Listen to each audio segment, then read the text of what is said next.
जय गुरुदेव।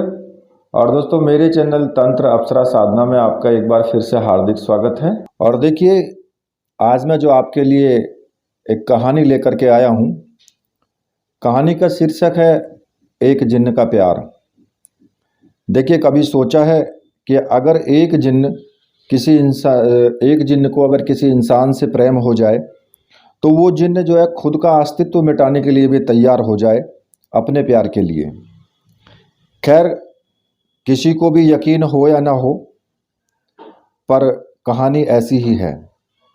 और कुछ कहानियां तो हमारी समझ से परे भी होती हैं। ऐसी ही ये एक कहानी है। ये कोई काल्पनिक कहानी नहीं है, ये एक सच्ची कहानी है। बस यहाँ पर कुछ जो इसके पात्र हैं या जो जगह है उसको यहाँ पर बदल दिया गया है। कहते हैं कि हम इंसानों की दुनिया से भी परे एक दुनिया होती है जो रहस्यों से भरी हुई है, और उन्हीं रहस्यों में से एक रहस्य जो है वो जिन्नों का भी है। कुछ लोग दावा करते हैं कि भाई जिन्न होते हैं, और कुछ लोग इनको सिर्फ एक वहम मानते हैं। फर्क सिर्फ इतना है कि जो लोग इन सब को अनुभव कर चुके हैं वो इन सब पर विश्वास करते हैं, और जो अनुभव नहीं करते हैं, जिनके सामने कोई ऐसी समस्याएं नहीं आई हैं, तो वो सिर्फ एक वहम ही मानेंगे। ठीक है। अब यहाँ पर एक कहानी ऐसी ही है कि जो राजस्थान के जयपुर की रहने वाली एक निशा थी, जो कि देखने में बहुत ही सुंदर और बड़ी बड़ी भूरी भूरी आंखें थी, एकदम घने बालों वाली, और जिसने न सिर्फ जिन्नों को देखने का अनुभव किया बल्कि अपनी सारी जिंदगी एक जिन्न के साथ बिताई थी। सच्चा प्यार कभी किसी को आसानी से नहीं मिलता, चाहे वो प्यार एक इंसान का हो या फिर एक जिन्न का हो। निशा 17 साल की थी जब वो अपनी फैमिली के साथ जयपुर आई थी, और उसके जो पापा सतीश मिश्रा थे वो आर्मी में थे, और उनका जो ट्रांसफ़र था वो अभी अभी हुआ था। और जिस मोहल्ले में उन्होंने वो किराए पर मकान लेकर के वो शिफ्ट हुए थे, वहाँ काफ़ी लोग उनकी यूनिट के ही थे, तो उनके लिए और आसान हो गया था भाई नई जगह पर एडजस्ट करना। तो उनके घर के सामने ही एक मंदिर था, और दाहिनी ओर एक गली थी, और उसको गली को छोड़ करके वहाँ पर एक मस्जिद बनी हुई थी। लगभग उन्हें 2 महीने हो गए थे आए हुए, और एक पड़ोस के ही लोगों से उनकी खासी अच्छी जान पहचान भी हो गई थी। बगल के ही घर वाले एक महमूद भाई थे जो बहुत अच्छे दोस्त बन गए थे उनके।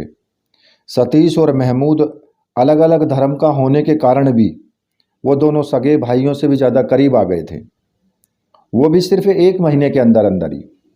और महमूद का जो बेटा और सतीश की जो बेटी थी आपस में भाई बहनों की तरह रहते थे, हमेशा साथ साथ। और एक दिन शाम के वक्त निशा और उसका भाई साहिल और महमूद का बेटा इरफान तीनों मस्ती करते करते सामने वाले घर में चले गए।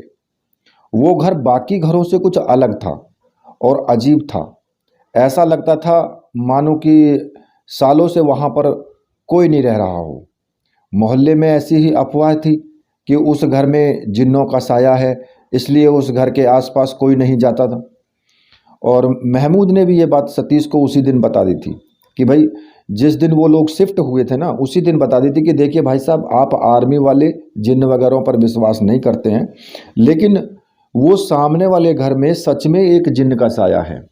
कहते हैं 1000 साल पुराना जिन्न यहाँ पर रहता है। कभी किसी को उसने नुकसान नहीं पहुँचाया, और लेकिन आसपास के लोगों की हिफाजत के लिए उस मस्जिद के बड़े मौलवी ने, जो पीर दरगाह जो था ना, वो बाबा की मदद से बहुत से मंत्र और तैयब जो थी उनकी, और वो पाक जल से उसको बांध करके और उस घर में कैद कर रखा था। और बेहतरी इसी में होगी कि आप उस घर की तरफ ना जाएं, खासकर बच्चों को तो बिल्कुल ना जाने दें, क्योंकि बच्चों पर वहाँ पर जो रूह का साया बड़ी आसानी से पड़ जाता है। यही कहा था महमूद भाई ने सतीश से, और वो इस बात को जब उन्होंने कहा तो सतीश इस बात पर हंस दिए, लेकिन बच्चों को कोई नुकसान ना हो इसलिए उन्होंने बच्चों को समझा दिया कि उस तरफ ना जाएं। लेकिन बच्चे तो बच्चे ही होते हैं, उन्हें किसी के कहने से क्या फ़र्क पड़ता है। घर के अंदर जाने के बाद खेलते खेलते अचानक से निशा बेहोश हो गई और साहिल और इरफान जो थे वो देख करके वहाँ से और वहाँ से भाग करके घर आए। कहने लगे मम्मी मम्मी दीदी बेहोश हो गई। साहिल भागता हुआ अपनी मम्मी के पास आया और हाँफते हुए बोलने लगा कि अपनी मम्मी का हाथ पकड़ कर के उसे साथ लेकर के गया वहाँ पर। और उधर इरफान भी अपनी अम्मी और अब्बू के साथ उस जिन्न वाले घर में पहुँच गया। सभी लोगों वहाँ पहुँच गए तो देखा कि निशा अभी भी बेहोश पड़ी थी और इरफान के जो अब्बू थे उसको उठा करके अपने घर ले आए। शाम का समय था तो निशा के पापा भी आ गए।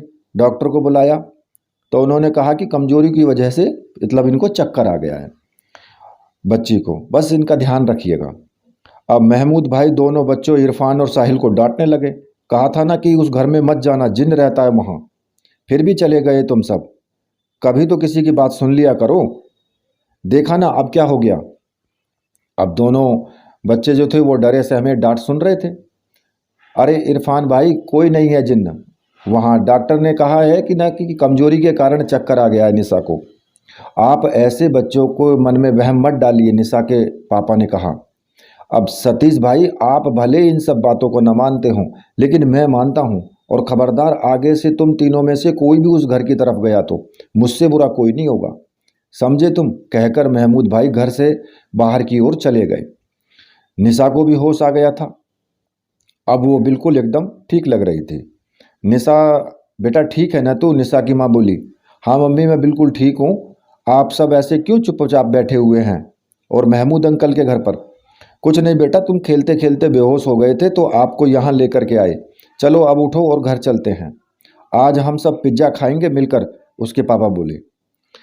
अब ये तुम्हारे शर्ट की बटन में क्या फंसा हुआ है, अपनी बेटी की तरफ देखते हुए निशा की माँ ने पूछा। कुछ नहीं मम्मी, जब मैं उस घर में खेलने गई थी ना तो दरवाजे पर बहुत से धागे बंधे हुए थे, अचानक से मेरी शर्ट की बटन में अटक गया, वो बटन छुड़ाने लगी तो उस धागे में से टूटकर बटन साथ ही रह गया होगा। और उसकी मम्मी ने भी इस बात पर ज़्यादा गौर नहीं किया और निशा को लेकर के वो घर आ गई। वो कहाँ जानती थी कि सिर्फ दरवाजे पर धागा ही नहीं टूटा है, ये उस पवित्र धागे के टूटने से अब जिन्न आज़ाद हो चुका था। खैर अब जिन्न क्या करेगा ये तो बाद की बात है, लेकिन सभी ने शाम को मिलकर के पिज्ज़ा खाया, खूब मस्ती की बच्चों ने। अगले दिन सुबह क्या होता है, घर के दरवाजे की घंटी बजी। जो निशा के घर का दरवाज़ा था उसकी घंटी कोई बजा रहा था। अरे इतनी सुबह सुबह इतना काम होता है कि ये घंटी कौन बजा रहा है। निशा की मम्मी चिड़चिड़ाती हुई बदबुदाई वहाँ से और फिर आवाज़ लगा करके बोली कि निशा के पापा ज़रा देखना दरवाजे पर कौन है। अब निशा जब दरवाज़ा सतीश जब वहाँ से जा कर के वो दरवाज़ा खोलता है तो एक लड़का वहाँ पर है। देखने में बहुत हैंडसम था, गोरा रंग, मध्यम आकार की हल्की नीली आंखें थी उसकी, ऊंची कदकाठी का सामने खड़ा था, लगभग उम्र 20 या 21 साल की होगी उसकी। सतीश ने कहा कि जी कहिए। लड़का कहने लगा कि जो वो मैं सामने वाले मकान में रहने आया हूँ, आप प्लीज़ मेरी एक हेल्प करेंगे, 2 या 3 दिन के लिए आप मेरा सामान रख लीजिए, जब तक घर की साफ़ सफाई नहीं हो जाती सिर्फ सामान ही रखना है आपको। सतीश बोले कि भाई तुम्हें पता नहीं कि उस घर के बारे में, और तुम हो कौन। लड़का बोला जी मेरा नाम अंकित है और मैं यहाँ उस घर में शिफ्ट होने आया हूँ। सतीश बोले तुम जानते हो क्या बोल रहे हो, यहाँ के लोगों का कहना है कि उस घर में एक जिन्न का साया है और तुम वो उस घर में रहने आए हो। अंकित बोला कि क्या मैं अंदर आ सकता हूँ प्लीज़, 2 दिन से ट्रैवल करके मैं थक गया हूँ। सतीश बोले कि हाँ हाँ ज़रूर आइए अंदर, और लीना ज़रा पानी लेकर के आना 1 गिलास में। हाँ अब बताओ तुम। तो अंकित ने कहा कि सर वो मैंने अपने मम्मी पापा से सुना था कि इस घर के बारे में, दरअसल ये घर मेरे परदादा ने बनवाया था, लेकिन उस घर में अजीब अजीब हरकतें होती थी। हर रोज़, तब मेरे दादाजी करीब 12 या 13 साल के थे और अचानक से बीमार रहने लग गए। परदादा जी ने जब पता करवाया तो किसी ने तो उन्हें कुछ बताया, किसी ने उन्होंने बताया कि भाई इस घर में जिन्न का साया है और अगर बच्चे को बचाना चाहते हो तो घर छोड़ करके कहीं चले जाओ। तो दादाजी की जान बचाने के लिए वो घर छोड़ दिया गया। परदादा ने तब से इस घर की तरफ कोई नहीं रह रहा था। सतीश बोले, तो बेटा तुम यहाँ क्या करने आए हो? अंकित बोला, मेरी मम्मी पापा का कार एक्सीडेंट में डेथ हो गई थी और 8 महीने पहले वहाँ वह मकान किराए के मकान में रहते थे। उनके जाने के बाद मैं अकेला रह गया। वहाँ पापा का बिजनेस था, वो सब खत्म हो गया उसके बाद। और अगर मुझे समझ होती तो मैं सब संभाल लेता, लेकिन मकान मालिक ने भी घर जाने को कह दिया। कोई रास्ता नहीं सूझा तो मुझे परदादा जी के इस मकान के बारे में ख्याल आया। मुझे बस रहने के लिए घर चाहिए था, तो अपने खुद का घर होने से बेहतर तो कोई और जगह है ही नहीं। बोलते बोलते अंकित रोने लगा। सतीश बोले, अरे बेटा तुम रो मत, समझ सकता हूँ तुम्हारी हालत। बस अगर उस घर में रहना है तो ज़रा संभल कर, और रही बात सामान की तो तुम निश्चिंत होकर के सामान यहाँ रख सकते हो। अंकित ने कहा कि जी अंकल, वैसे मैं इन सब बातों में यकीन तो नहीं करता, और जब हम किसी के साथ तो कुछ बुरा नहीं करेंगे तो हमारे साथ भी कोई बुरा नहीं होगा। अच्छा अब मैं चलता हूँ, प्लीज़ आप सामान मेरा रख लीजिए। तो लीना सामने खड़ी ये सब बातें सुन रही थी, लेकिन जाने उसको अंकित कुछ अजीब सा लगा। लीना ने कहा कि ये जी, मुझे वो लड़का कुछ अजीब सा लग रहा है, मतलब सामान्य नहीं लग रहा है। आपको उसका सामान रखने से मना कर देना चाहिए था, लीना ने सतीश से कहा। सतीश बोले, अरे यार वो बेचारा इतनी मुसीबत में है, हमें उसकी मदद करनी चाहिए। और तो वो सब ये सब बोल ही रहे हो, तो भाई जो भी चीज़ें हैं तुम बोल ही रही हो इन सब चीज़ों को। तो 2 दिन बाद अंकित जो है फिर दरवाज़ा खटखटाता है, और इस बार दरवाज़ा निशा खोलती है। अंकित बोला कि अंकल जी हैं घर पर?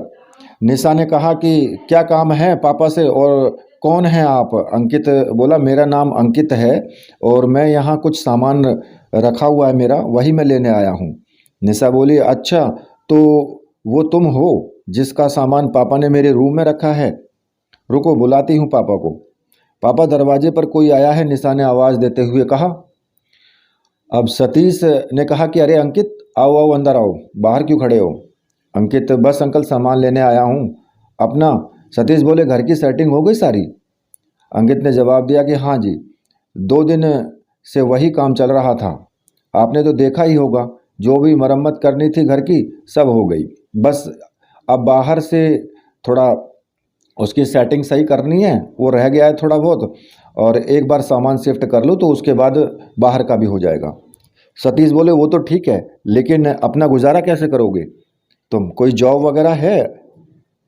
अब अंकित बोला, एक्चुअली अंकल मेरे पापा के वकील का फ़ोन आया था, उन्होंने बताया कि पापा के नाम पर एक एफडी कराई, पापा ने मेरे नाम पर एक एफडी कराई थी, और हमारी फैक्ट्री को बहुत बड़ी कंपनी एक फाइनेंस करना चाहती है, क्योंकि पापा का नाम काफ़ी मशहूर था, तो पापा के नाम पर ही वो बिज़नेस को आगे बढ़ाना चाहती है 50% की पार्टनरशिप में। वो तो इनकम तो आ ही जाएगी, लेकिन मेरी जो एफडी है उससे मैं यहीं पर एक बिज़नेस करने की सोच रहा हूँ। सतीश ने कहा कि यह तो बहुत बढ़िया है, और तुम्हारी जो फैक्ट्री बंद होने से बच गई और ख़ुद का भी कुछ ना कुछ काम करने की सोच रहे हो। अंकित बोला कि अच्छा अब मैं चलता हूँ, सामान भी शिफ्ट करना है। सतीश ने कहा, ठीक है बेटा, तुम अब तो आना जाना लगा ही रहेगा। फिर दरवाजे की घंटी बजती है। सतीश बोला, अरे अब कौन आ गया? दरवाज़ा खोलता है तो सामने महमूद भाई खड़े हुए थे। महमूद भाई, सर क्या आज ड्यूटी नहीं गए? सतीश ने कहा, नहीं यार, आज ऑफ लिया है, काफ़ी दिन हो गए ऑफ लिए। महमूद बोले, बढ़िया है, मतलब सुबह की चाय आपके घर पर ही होगी अब। सतीश ने कहा, यह भी कोई कहने की बात है? लीना ज़रा 2 कप चाय बना करके और नाश्ता लेकर के आओ महमूद मियाँ के लिए। लीना चाय और नाश्ता रख करके सामान अपने काम में लग जाती है। महमूद ने कहा कि सामने वाले घर में कोई रहने आया है ना?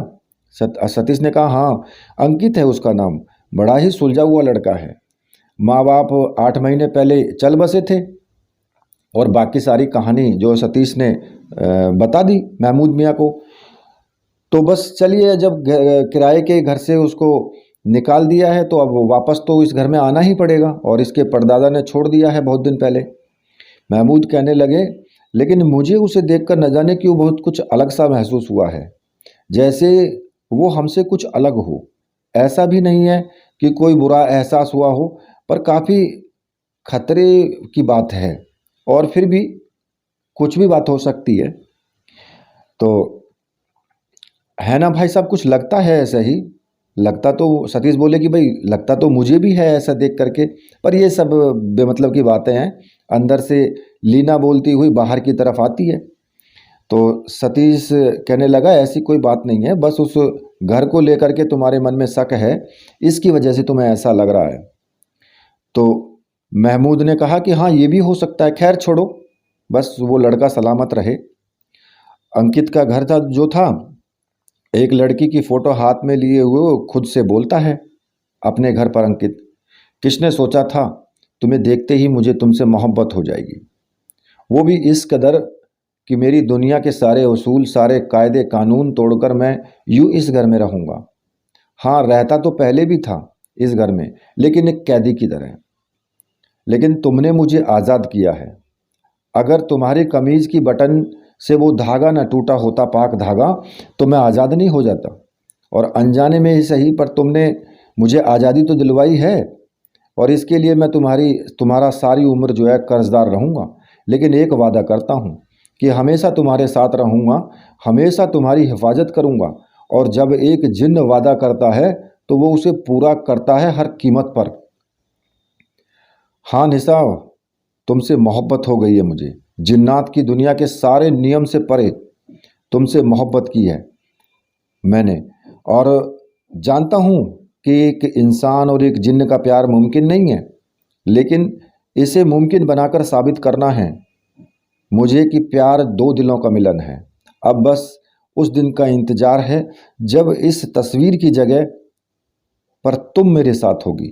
जबरदस्त नहीं करूँगा तुम्हें पाने के लिए, और ना ही कोई जादू करूँगा। अपनी मर्जी से अपनाओगी मेरी मोहब्बत को तुम। मेरी जान भी हाजिर है तुम्हारे लिए।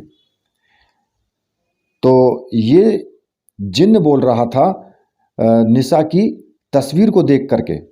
और देखिए, अंकित भले ही एक जिन्न था, लेकिन उसने कभी किसी को इंसान को नुकसान नहीं पहुंचाया था।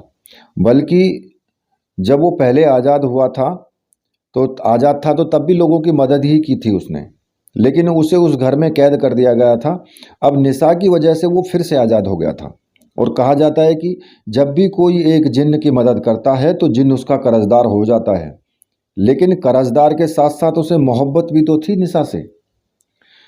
अंकित को भी एक आम आदमी की तरह रहते रहते वहाँ पर 1 साल हो गया था। अब और मोहल्ले वाले भी उसको सभी से मतलब उसकी बनने लगी थी। सतीश और महमूद भी अब उसे अपनी फैमिली की तरह ही लगते थे। और दूसरे घर उसका काफ़ी आना जाना रहता था। अंकित के साथ अब सबका यूं कि अंकित अकेला तो रहता था, लेकिन उसका सब ख्याल रखते थे। अब फैमिली में आना जाना था तो जाहिर सी बात है कि भाई निशा और अंकित का भी एक दूसरे से मिलना जुलना बढ़ गया था। अंकित तो उससे मोहब्बत करता ही था, लेकिन शायद अब निशा भी करती थी। निशा जिसकी उम्र 17 से 18 साल थी, ये उम्र ही कुछ ऐसी होती है कि अब ये अपने आप अपोजिट जो जेंडर होता है वो उसकी तरफ अपने आप ही आकर्षण महसूस करने लगती है। और निशा के साथ भी ऐसा ही हो रहा था। शुरुआत में तो निशा इतना पसंद नहीं करती थी, लेकिन उसे धीरे धीरे वो पसंद आने लगा। और अंकित की जो हल्की नीली आंखें थी उसे बहुत ज़्यादा बेहद पसंद थी। अब धीरे धीरे दोनों का प्यार गहरा होता चला गया। दोनों अब साथ साथ रहते थे, घूमते थे। जब भी निशा और उसकी फैमिली में कोई मुसीबत होती तो अंकित हमेशा उनकी मदद के लिए पहुंच जाता। निशा को कभी कभी अजीब लगता कि कैसे अंकित हर जगह उस मुसीबत से बचाने के लिए पहुंच जाता है। एक दिन अंकित ने निशा की फैमिली के सामने शादी का प्रस्ताव रखा। तो निशा के मम्मी पापा को वो पसंद तो था ही पहले से ही, तो उन्होंने मना नहीं किया उससे। लेकिन अंकित बेटा, निशा अभी सिर्फ 18 साल की है, इतनी छोटी उम्र में हम शादी नहीं कर सकते, सतीश ने अंकित से कहा। तो कोई बात नहीं अंकल, आपने हाँ कर दी, यह काफ़ी है, शादी आप जब चाहें तब कर देना, अंकित ने जवाब दिया। लेकिन इतनी छोटी उम्र भी नहीं है निशा की, शादी ही न सही सगाई तो कर सकते हैं। निशा की माँ बीच में ही बोल पड़ी। हाँ सही कह रही हो, शादी तो कर ही सगाई तो कर ही सकते हैं। एक काम करता हूँ, कोई अच्छा सा मुहूर्त निकलवा कर सगाई की तारीख पक्की कर देते हैं। अब सतीश ने भी हामी भरते हुए कह दी। उधर निशा भी ये सब बातें सुन रही थी और मन ही मन वो खुश हो रही थी। एक हफ्ते के बाद मुहूर्त निकाला गया भाई सगाई के लिए। ज़्यादा लोग नहीं आए थे सगाई में, आस पड़ोस के ही जो दोस्त थे वो शामिल हुए थे और महमूद भाई भी अपनी फैमिली के साथ थे और सारी तैयारियां करवाने में सतीश की वो मदद कर रहे थे। दोनों की सगाई बड़े अच्छे तरीके से हो जाती है। सभी एंजॉय कर रहे होते हैं, सभी अपने अपने घरों को चले जाते हैं। बस निशा की फैमिली में अंकित और महमूद की फैमिली वहाँ पर रुक जाते हैं। बातें करते करते करीब 11:30 बज जाते हैं रात के, पता ही नहीं चलता। अचानक से अंकित सामने जो लगा आईना था उसमें खुद को देखता है तो उसकी आंखें चमक रही होती हैं। उसे याद आता है कि आज पूरे चांद की रात है, यानी कि पूर्णिमा की रात है और जिस दिन पूरे चांद की रात होती है उस दिन जिन्नों की शक्तियां अपने चरम पर होती हैं और आधी रात 12 बजे जिन्नों को कुछ समय के लिए अपने असली रूप में रहना पड़ता है। अब 11:30 तो बज ही चुके थे, तो बिना कुछ कहे वो वहाँ से निकल जाता है और घर की तरफ चला जाता है अपने घर में। लेकिन उसके अलावा कोई और भी था जिसने उसकी जो आंखें थी चमकती हुई वो देख ली थी और वो थी निशा की माँ। वो भी अंकित के पीछे पीछे चल पड़ी। किसी का भी ध्यान इन दोनों की ओर नहीं जाता। अब अंकित घर के अंदर आते ही अपने घर को बंद कर लेता है और सारे पर्दे जो थे वो भी बंद कर देता है, लेकिन एक पर्दा कोने से उठा हुआ रह जाता है। ठीक 12 बजे जब अंकित अपने असली रूप में आता है तो निशा की माँ उसे देख लेती है और उसका ये रूप देख करके वो जोर से चिल्लाती है और बेहोश होकर के गिर पड़ती है। उसकी आवाज़ सुनकर आस पड़ोस के लोग जो थे वो इकट्ठा हो गए। सतीश, महमूद और बाकी लोग जो थे वो घर से निकल कर आते हैं और देखते हैं कि निशा की माँ बेहोश नीचे पड़ी थी और अंकित पास में बैठकर उस पर पानी छिड़क रहा था। अंकित, क्या हुआ लीना को? सतीश ने लीना के पास बैठते हुए पूछा। पता नहीं अंकल, मैं तो बस आया था एक कॉल मतलब कि थोड़ा सा काम करने के लिए और अचानक से एक छींक सुनाई दी और यहाँ आकर देखा तो आंटी बेहोश पड़ी हुई थी। सतीश और अंकित लीना को उठा करके उसे अंकित के घर के अंदर ही ले जाते हैं, डॉक्टर को बुला लेते हैं। डॉक्टर देखिए किसी शॉक की वजह से बेहोश हुई हैं, डॉक्टर ने कहा, और चिंता की कोई बात नहीं है। इन्हें मैंने नींद का इंजेक्शन दे दिया ताकि दिमाग को रेस्ट मिले और सुबह तक ये होश में आ जाएंगी। सुबह तक सभी वहीं रुक जाते हैं। लीना को होश आता है। मम्मी आप ठीक हैं? निशा लीना की तरफ देखकर बोलती है। बाकी सब भी लीना के पास आकर के ही बैठ जाते हैं। सतीश कहने लगे कि ठीक हो ना तुम? क्या हुआ था कल? अचानक से बेहोश कैसे हो गई?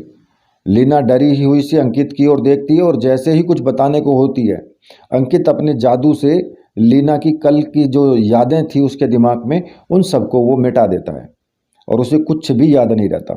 कल उसने अंकित को जिन्न बनते हुए देखा था या उसकी आंखें चमकती हुई देखी थी। तो सतीश फिर पूछता है कि बताओ ना क्या हुआ? पता नहीं, मुझे कुछ याद नहीं है। हम सभी बात कर रहे थे बैठकर और उसके बाद क्या हुआ मुझे कुछ याद ही नहीं है। कोई बात नहीं, तुम ज़्यादा दिमाग पर जोर मत दो, रेस्ट करो, इसके बाद सब नॉर्मल हो जाता है फिर से। और सभी जो थे वो अपने अपने घर में वो चले जाते हैं। ऐसे ही लगभग 2 साल बीत जाते हैं। अंकित की पहचान अभी तक सबसे छुपी हुई थी, लेकिन एक दिन महमूद के घर एक बाबा आते हैं। देखने में एकदम शांत, रूहानी चेहरा। महमूद सतीश और उसके परिवार को भी बुलाते हैं बाबा से मिलवाने के लिए और अंकित को भी बुलाते हैं। अब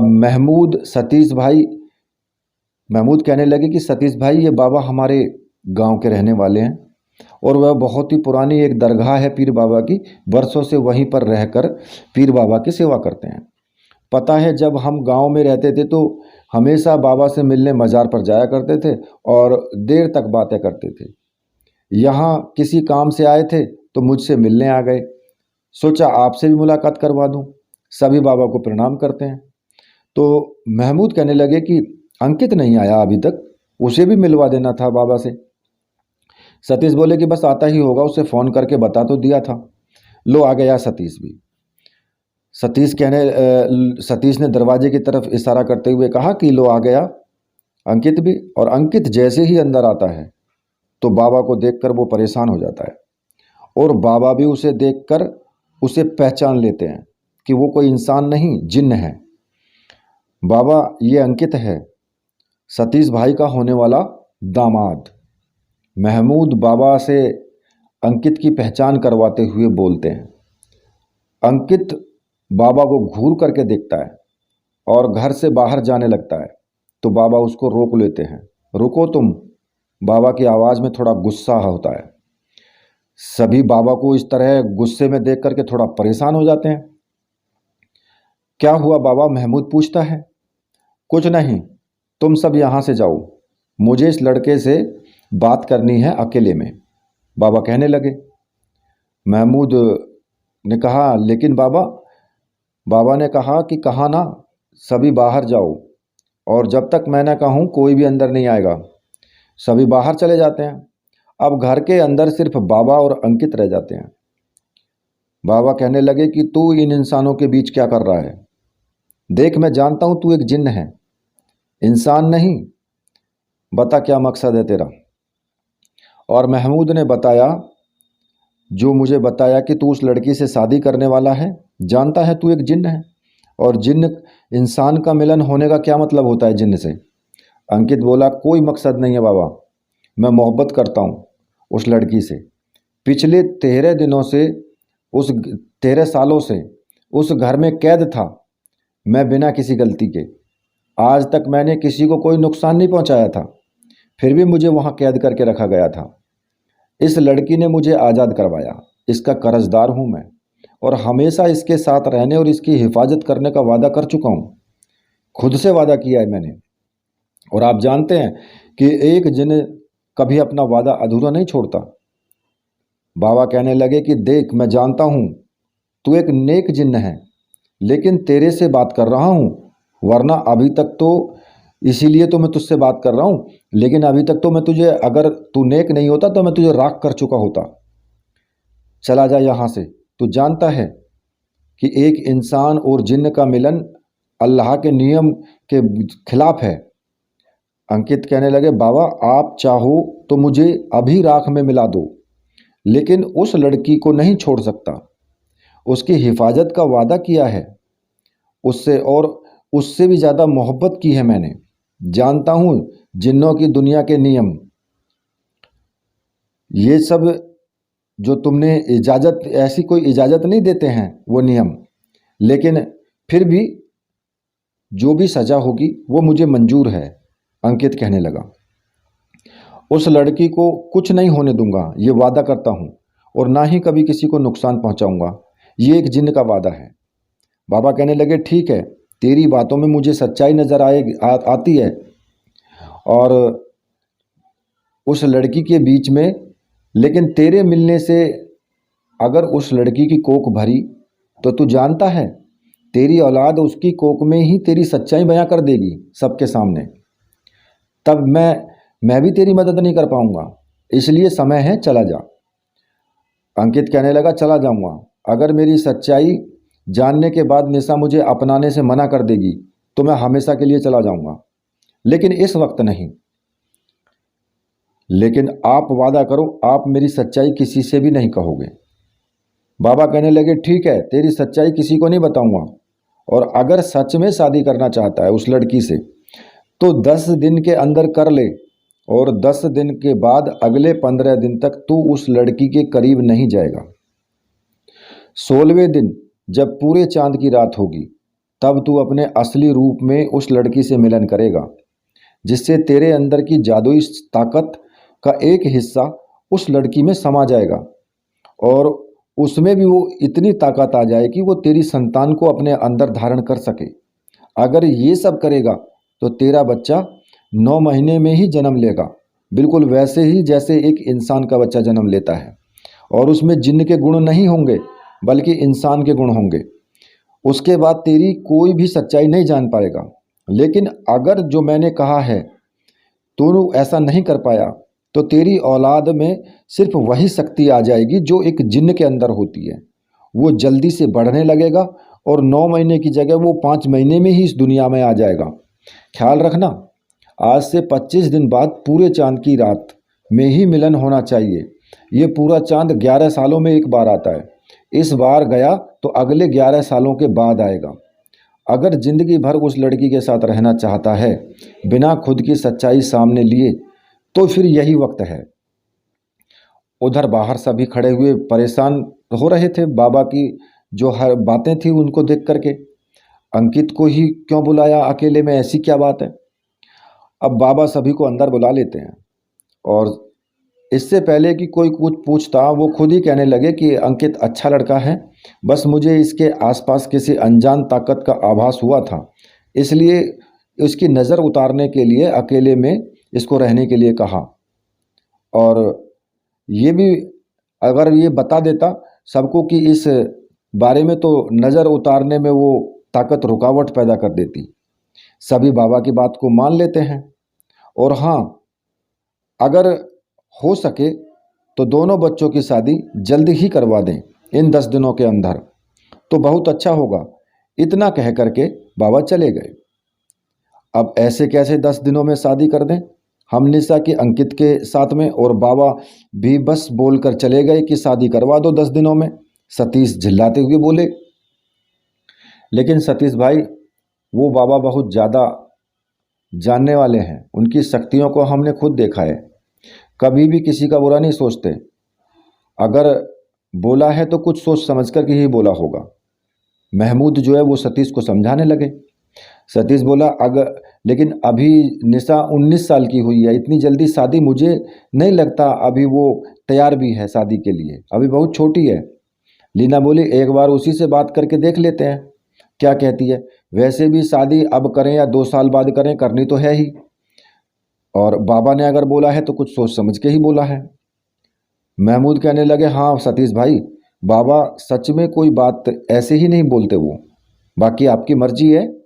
सतीश बोले, तुम्हें क्या लगता है अंकित?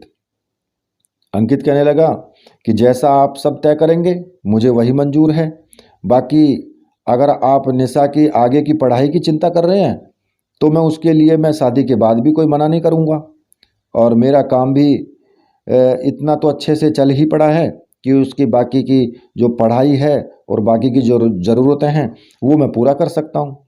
लेकिन अगर आपको और उसकी निशा की मर्जी हो तो आप शादी के लिए सोचिए, मुझे कोई जल्दी नहीं है। अंकित ने कह तो दिया, लेकिन चाहता तो वो भी था कि भाई शादी जल्दी ही हो जाए। तो महमूद भाई बोले कि सतीश भाई क्या सोच रहे हो, शादी अब करो या 10 दिन बाद या 2 साल बाद, करनी तो है ही। और बाबा ने कुछ अच्छा सोच करके ही बोला है। और वैसे भी निशा कौन सा दूर जा रही है, सामने वाले घर में ही तो जा रही है। सतीश ने कहा कि कह तो तुम ठीक रहे हो, एक बार निशा से पूछ लेते हैं। तो निशा बेटा तुम बताओ तुम्हारी क्या मर्जी है। निशा बोली, मैं क्या बोलूँ पापा, जैसा आप सभी को अच्छा लगता है वैसा ही करिए। लेकिन मन ही मन वो भी चाह रही थी कि जल्दी से जल्दी उसकी शादी हो जाए। आखिर कब तक वो अंकित से दूर रहती। और अब तो शादी की बात के बाद तो वो बस बेताब हो रही थी कब उसकी शादी हो और अंकित से उन दोनों वो लोग जो है साथ में रहें।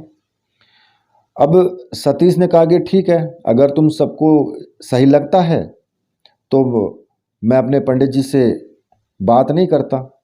और लेकिन पंडित जी से बात जो मैं करूँगा वो आगे के लिए बहुत ज़्यादा टाइम भी निकाल सकते हैं, तो इसलिए मैं उनसे बात नहीं करता। अंकित का कहने का मतलब यहाँ पर यही था।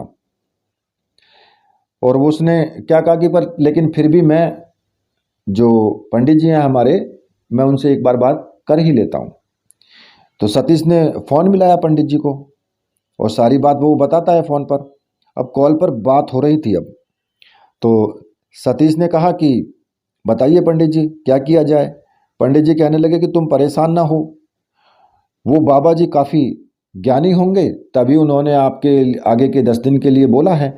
दरअसल अब से आने वाले जो 10 दिन है वो बहुत ही शुभ हैं और इन 10 दिनों का एक संयोग बन रहा है जो सालों में एक बार आता है। और इन बस 10 दिनों में किसी भी दिन अगर कोई शादी करता है तो उसकी ज़िंदगी हमेशा खुशियों से भरी रहेगी। सतीश ने कहा, लेकिन निशा तो अभी 19 साल की ही है। पंडित जी ने कहा कि देखो बेटा, शादी कब होगी वो हमारे हाथ में तो है नहीं, सब ऊपर वाले के हाथ में है। और निशा की कुंडली में भी लगन का जो योग है कम उम्र का है, और वैसे भी इन 10 दिनों का इतना शुभ योग है कि आने वाले 10-12 साल के बाद ही बनेगा। तो मैं कहता हूँ कि शादी करवा दो, बाकी तुम्हारी मर्जी, जैसा तुम्हें सही लगे। सतीश ने कहा कि ठीक है पंडित जी, नमस्ते। अब उधर घर में क्या बात होती है। लीना कहने लगे कि ये जी पंडित जी ने क्या कहा। सतीश कहने लगा कि वो भी यही कह रहे थे कि सालों बाद ऐसा मुहूर्त आएगा, आने वाले 10 दिनों में अगर शादी हो जाएगी तो बहुत शुभ रहेगा। महमूद ने कहा कि देखा, भाई ने कहा था ना कि महमूद भाई ने कि मैंने बाबा कुछ बिना मतलब के वो सब इन सब बातों को नहीं करते हैं, तो तैयारियां शुरू कर दो शादी की। सतीश, हाँ भाई, भाईजान ने तो यही कहा था, पर मैं यूं ही परेशान हुए जा रहा था, और वादे में भी बेटी कहाँ दूर जा रही है, सामने ही तो शिफ्ट होना है बस। भावुक होते हुए सतीश निशा के सर पर हाथ फेरते हैं। मेरी बेटी इतनी भी बड़ी हो गई है, उसकी शादी हो रही है और पता भी नहीं चला। निशा अपने पापा के गले लग जाती है, सभी भावुक हो जाते हैं, सबकी आंखों में आंसू होते हैं, लेकिन खुशी के। अब सामने अंकित भी राहत की सांस लेता है। आखिर वो जो चाहता था वही होने जा रहा था, उसे उसकी मोहब्बत मिलने थी वाली थी। अब निशा अंकित की तरफ देखती है और अंकित उसकी तरफ। दोनों की आंखों में एक खुशी भरी चमक होती है। आखिर क्यों ना हो ये चमक, दोनों अब एक दूसरे के होने जा रहे थे। अंकित निशा को इशारे से बुलाता है और ऊपर वाले कमरे में चला जाता है। निशा भी सबसे नज़रें चुराकर अंकित के पीछे पीछे चली जाती है। नीचे सब शादी की तैयारी में लग जाते हैं। ऊपर निशा और अंकित दोनों एक दूसरे के सामने खड़े होते हैं। निशा अंकित को देख करके एकदम शर्मा जाती है और अपना चेहरा मोड़ लेती है। अंकित उसके पास जाता है और उसे पीछे से आकर के एक झप्पी डाल देता है। निशा, अरे क्या कर रहे हो तुम, कोई आ जाएगा।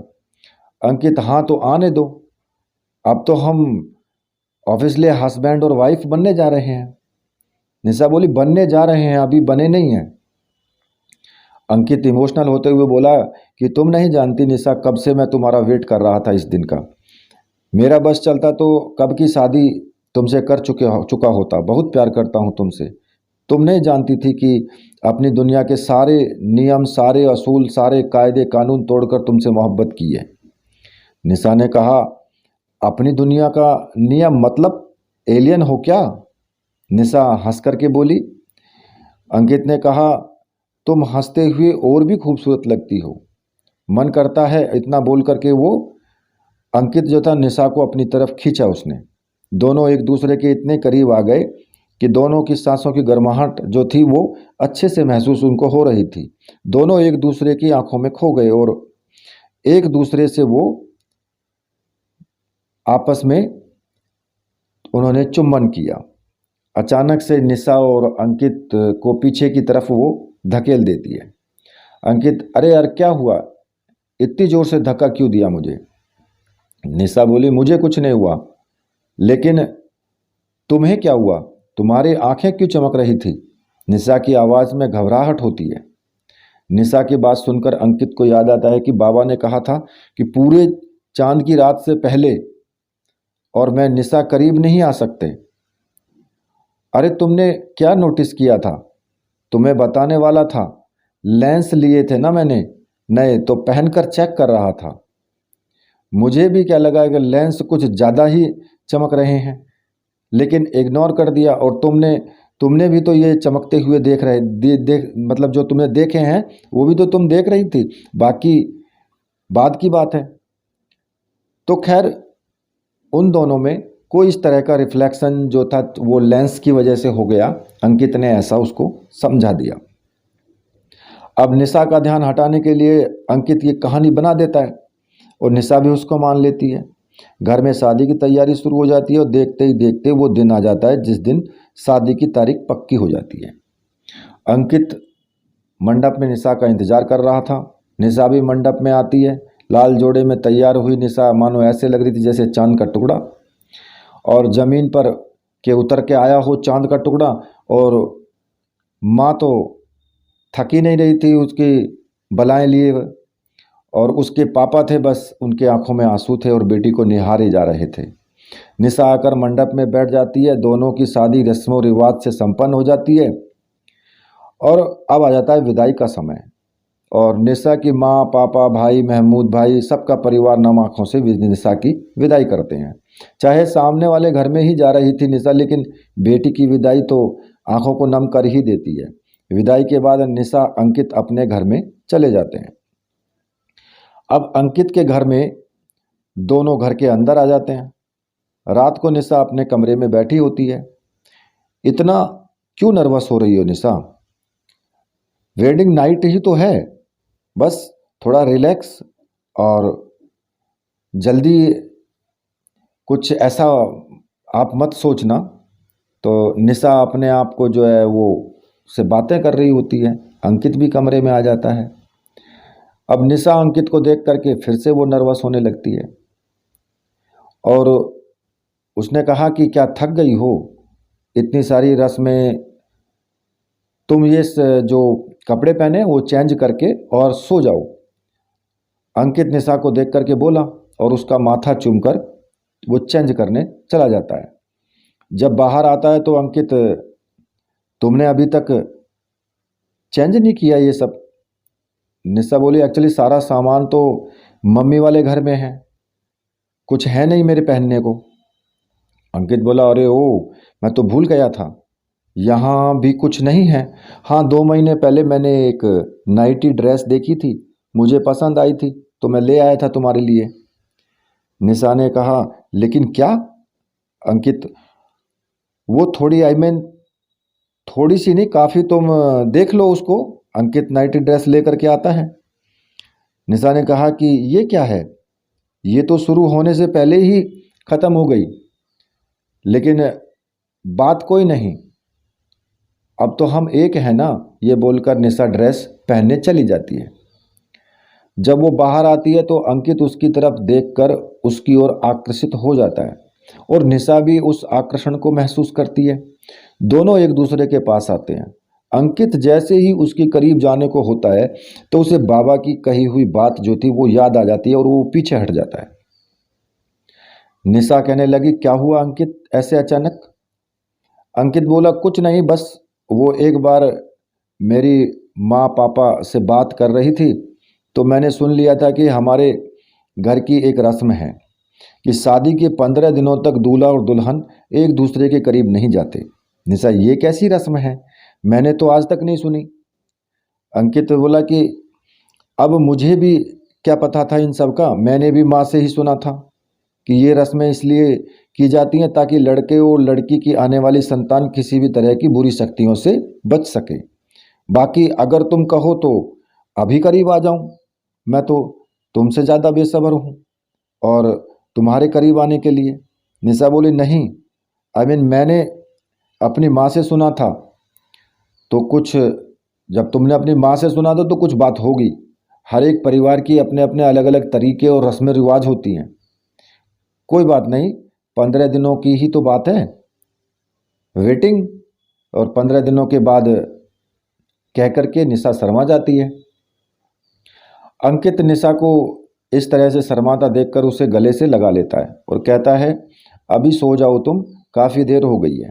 वैसे भी कब मेरा इरादा बदल जाए, 15 दिन का वेट करने का इरादा बदल दूं, कहते हुए निशा को छेड़ता है और फिर दोनों एक दूसरे की तरफ देखकर जोर से हंसने लगते हैं। आधी रात गुजर जाती है क्योंकि अंकित एक जिन्न है और कहते हैं जिन्न रात के टाइम नमाज अदा करते हैं। अंकित भी रात को 12 बजे के बाद रोज की तरह नमाज अदा करने के लिए दूसरे कमरे में चला जाता है। इधर निशा की भी नींद खुल जाती है। एकदम से और वो देखती है कि अंकित कमरे में नहीं है। उसे कुछ आवाज़ें सुनाई दे रही होती हैं कमरे के बाहर की तरफ से, और तो वो उठकर अंकित को खोजते हुए बाहर की तरफ जाती है और ध्यान से सुनती है। तो पता चलता है दूसरे आवाज़ जो थी वो दूसरे कमरे से होकर के आ रही थी।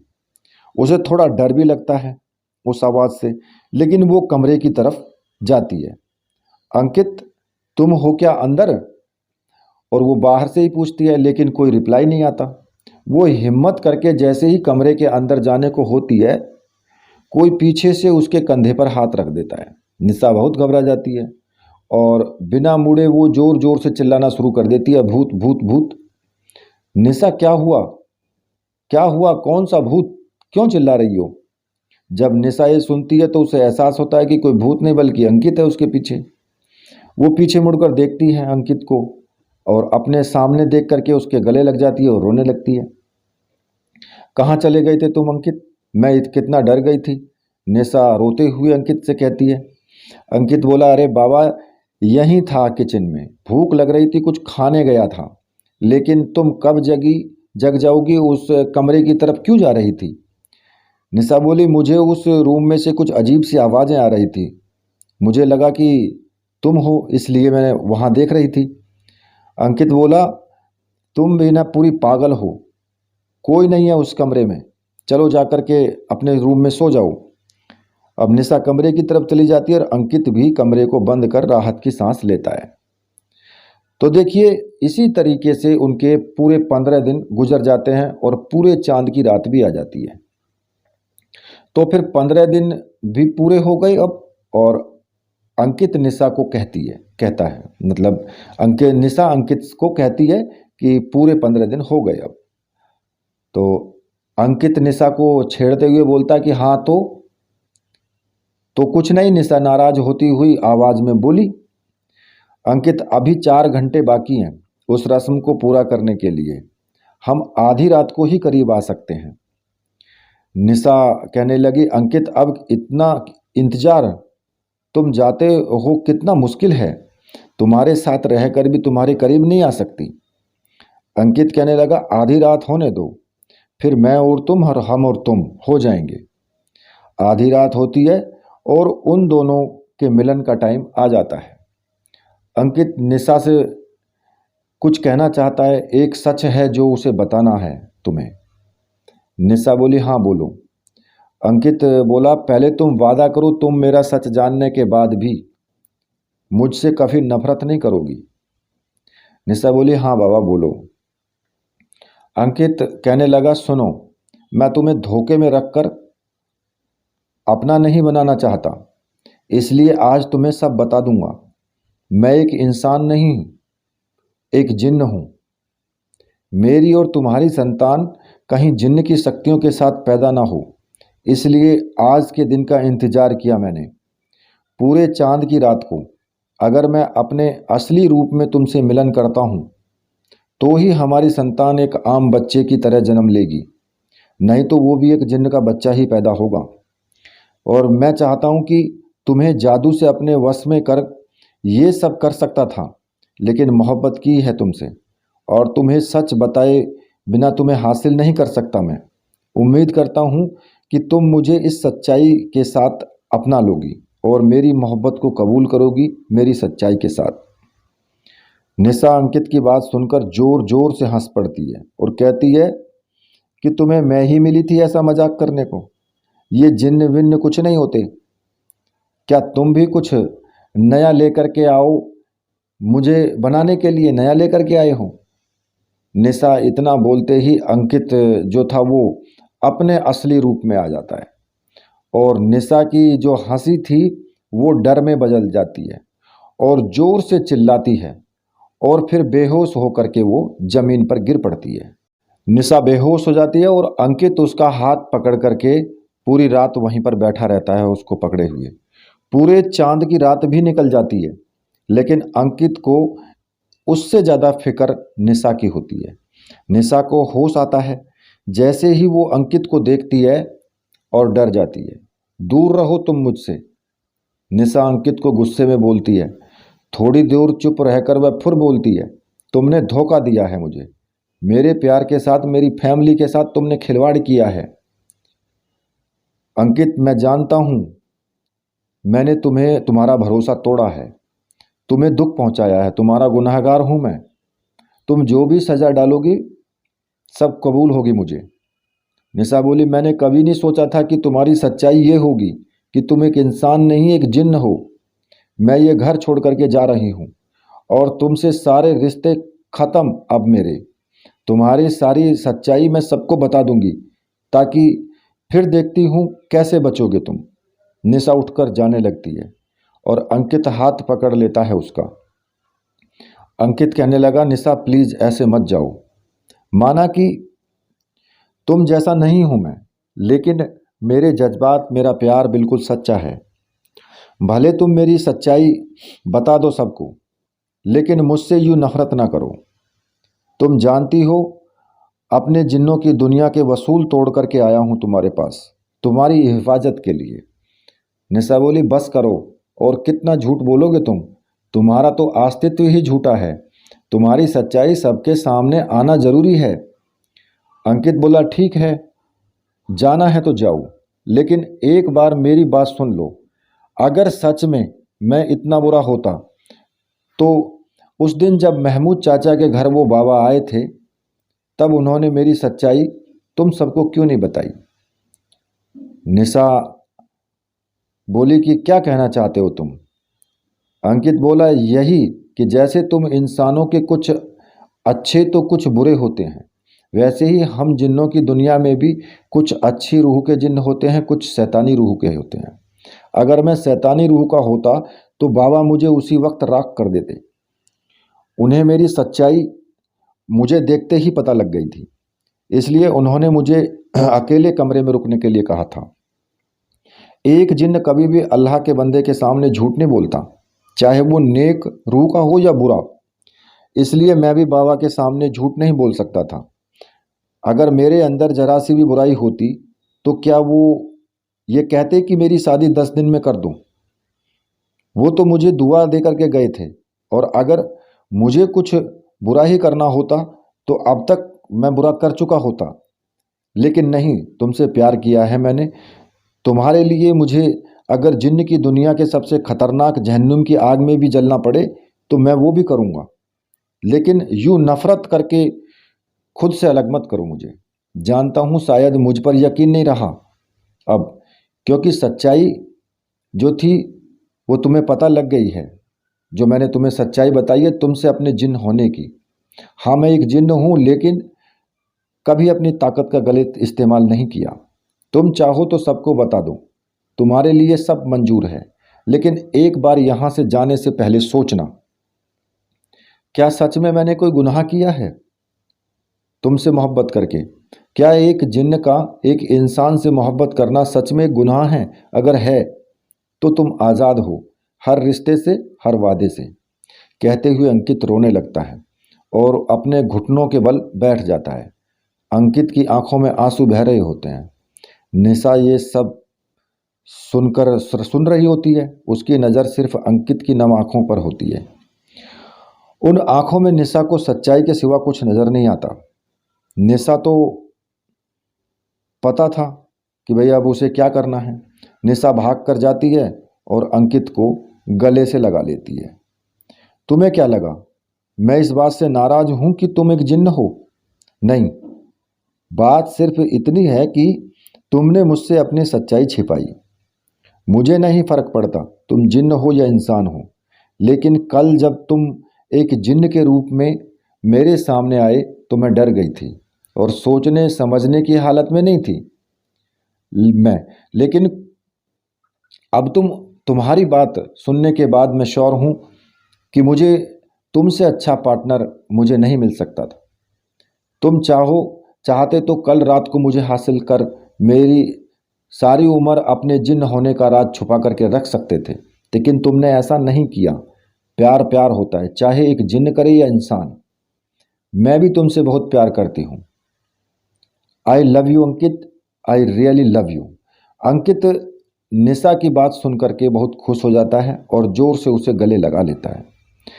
अब लास्ट में अंकित के मन में एक बहुत बड़ा बोझ जो था वो उतर गया और दोनों एक दूसरे के गले लगे गए और नए रिश्ते की उन्होंने शुरुआत करते हुए बिना किसी झूठ के।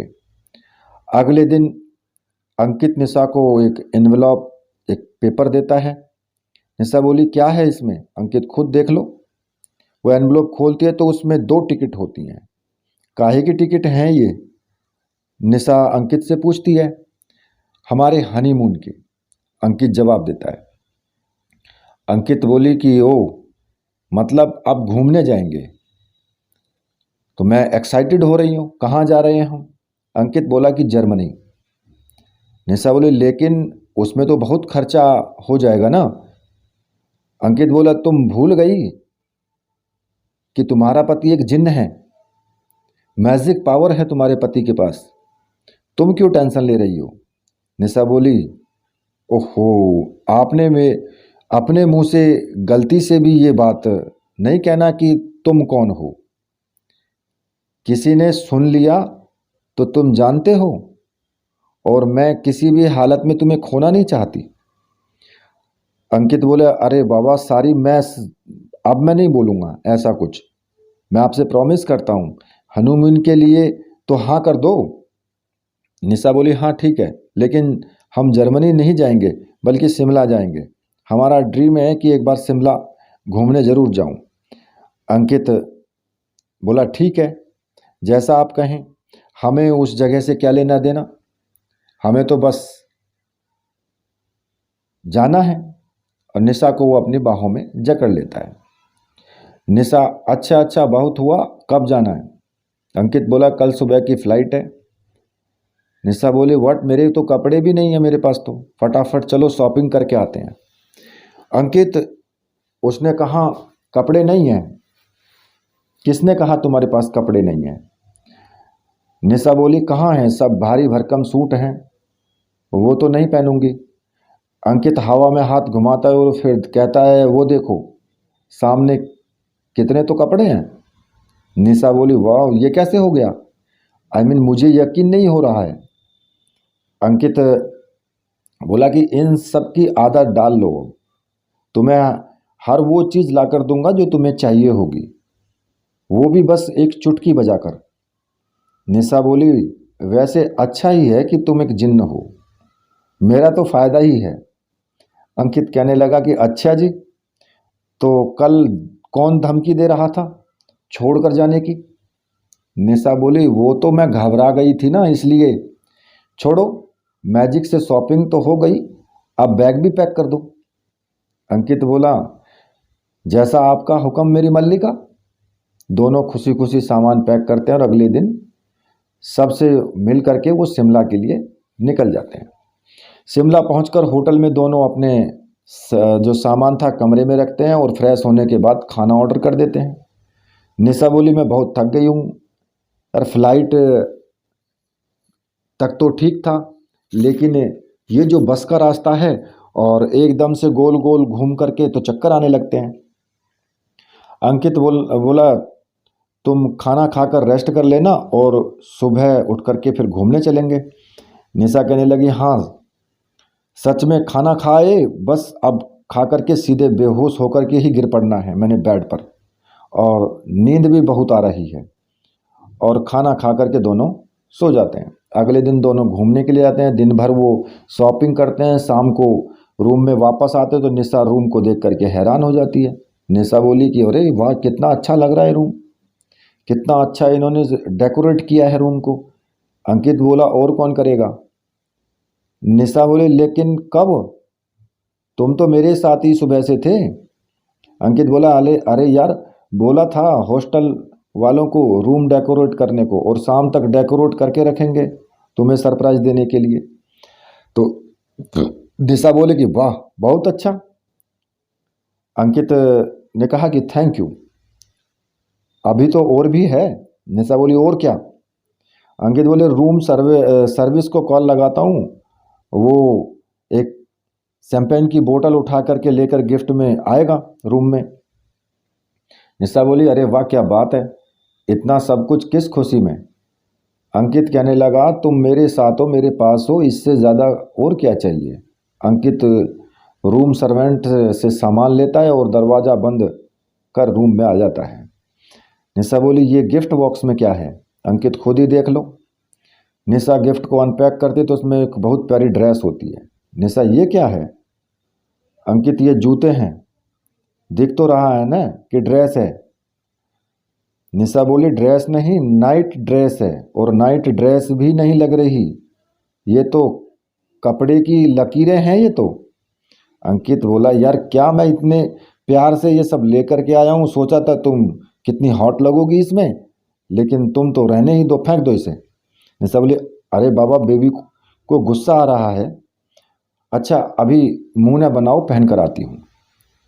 तो वेट करके वो जो है गिफ्ट खोला उसने, और निशा वो दूसरा गिफ्ट खोल करके दे तो उसमें एक गोल्ड रिंग होती है, गोल्ड चैन होती है, लॉकेट होता है साथ में दोनों, जिसमें दोनों की तस्वीर होती है।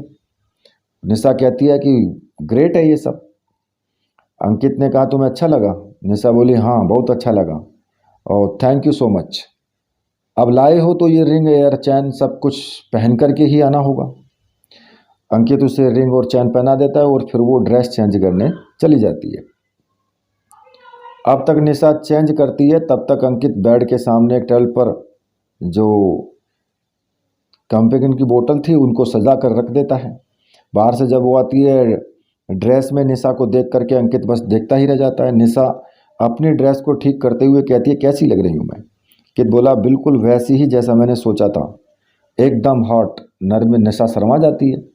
अंकित निशा के पास आ जाता है और उसका हाथ पकड़ करके उसको बेड पर बिठा लेता है और फिर वो कैंपेन भरता है शैंपेन जो है, और सामने गिलास में वो डालकर निशा को पकड़ा देता है। दोनों एक साथ सिप पीते हैं। अंकित एक रोमांटिक सा म्यूजिक लगा देता है और निशा के सामने वो घुटनों पर बैठकर अंकित अपना हाथ आगे बढ़ाता है और निशा अपना हाथ अंकित के हाथों में दे देती है।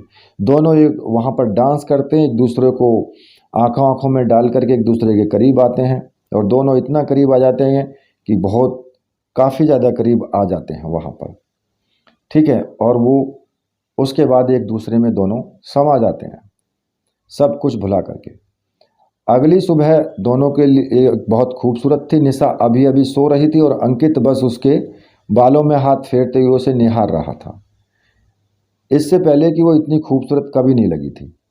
उसे निशा खुद से अलग नहीं लग रही थी, खुद का ही हिस्सा लग रही थी। दोनों अपनी ज़िंदगी में वो बहुत ज़्यादा खुश थे और दोनों वहाँ से फिर हनीमून मना करके दोनों वापस जयपुर आ जाते हैं और जयपुर पहुंचकर वो दोनों सबसे मिलते हैं, वहाँ उन्हें गिफ्ट दिखाते हैं, तो सबसे मिल करके वो अपने घर आ जाते हैं। घर पहुंचकर अचानक से निशा की तबीयत खराब हो जाती है, उसे उल्टियाँ चक्कर स्टार्ट हो जाते हैं। अंकित उसे ऐसा देख करके घबरा जाता है। वो अपने जादू से निशा को ठीक करने की कोशिश करता है लेकिन कुछ नहीं हो पाता। अंकित अपना जादू नाकाम होते देखकर हैरान था और वो डॉक्टर को बुला करके डॉक्टर निशा का चेकअप करती है। अंकित क्या हुआ डॉक्टर, निशा ठीक तो है ना उसकी तबीयत? डॉक्टर कहने लगे घबराने की ज़रूरत नहीं है, इस कंडीशन में कभी कभी वीकनेस ऐसी हो जाती है। अंकित बोला मैं मतलब नहीं समझा। डॉक्टर बोली आपकी वाइफ प्रेग्नेंट है और वो भी 4 वीक की प्रेग्नेंट है। अंकित परेशान हो जाता है और डॉक्टर को विदा करके वो निशा के पास आता है। निशा बोली क्या हुआ, क्या कह रहे हैं डॉक्टर ने? अंकित बोला तुम प्रेग्नेंट हो 4 वीक से। अंकित की आवाज़ में चिंता ज़्यादा होती है। निशा बोली रियली, आई मीन मुझे विश्वास नहीं हो रहा है। अंकित बोला कि निशा हमें 1 हफ्ता हुआ है और तुम 4 वीक पहले प्रेग्नेंट कैसे हो सकती हो? निशा बोली क्या बोल रहे हो तुम, मजाक मत करो, ऐसा कैसे हो सकता है? अंकित बोला मजाक नहीं, डॉक्टर ने ये सब कहा है। मैं बहुत गलत किया है निशा, तुमने बहुत गलत किया है, हमें एक दूसरे के करीब नहीं आना चाहिए था।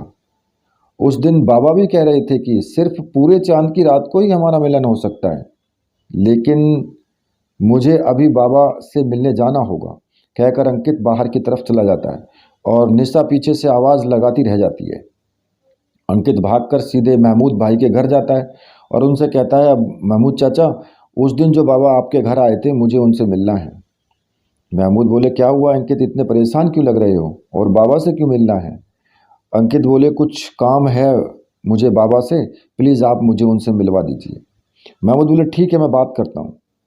थोड़ी देर बाद में महमूद बोले कि मेरी बात हुई है बाबा से, वो 3 दिन बाद यहाँ जयपुर आएंगे, तब तुमसे वो मिलेंगे। अंकित बोले ठीक है चाचा, थैंक यू। इतना कह कर के वो घर से चला जाता है। 3 दिन बाद जब बाबा वहाँ आते हैं तो अंकित उन्हें अपने घर ले करके चला जाता है। बाबा ने कहा कि कहो अंकित, क्यों बुलाया मुझे? अंकित बोले बाबा आपकी मदद चाहिए मुझे।